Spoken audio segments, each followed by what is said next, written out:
Here is a quick video on how to set up your Netgear EX2700 Range Extender device with Ethernet cable using mywifiext Genie Setup Wizard. So without wasting any time, let's dive into the video. The first thing that you will need to do is take out your range extender from the box and plug it into an AC vault outlet. Wait till the extender is successfully booted up and the light on the extender becomes solid green from amber. Connect range extender and Netgear router with each other using an Ethernet cable. Make sure that your extender and router are in the same room during the setup process. Once it's turned solid green, we can now head toward our laptop and begin configuring our Netgear range extender, EX2700.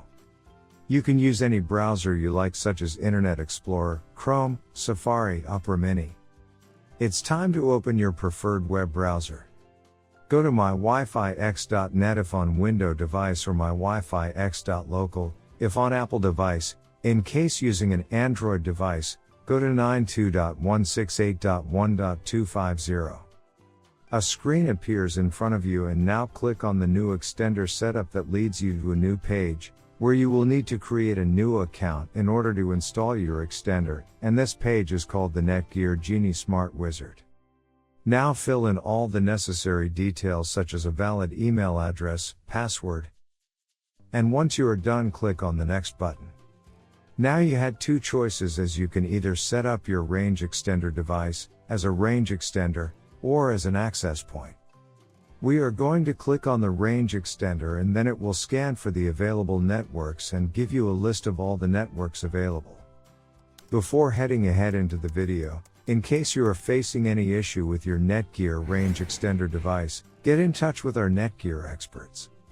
Click on the network that you wish to extend. In my case, it's Netgear router, and then it would ask you for the password of your network, and all you will need to do is fill in the password of your existing network. And click on the next. In case if the Wi-Fi password that you just typed in is correct, then your extender will establish a connection between your extender and router. It also allows you to use a different password or use the same password or none at all. If you choose none at all, then anyone will be able to connect with your Netgear extender. I am gonna choose a new password. My Wi-Fi extender name is Paul. You can choose any you like. Now we are successfully done with setting up our Netgear EX2700 range extender. Now go to our taskbar and connect to our newly set up Paul range extender. And open up our browser, and Google appeared, which means our extended network is working. Thanks for watching, and don't forget to smash that like button and hit the subscribe button so that you don't miss any of our videos, and in case face any problem, get in touch with the experts.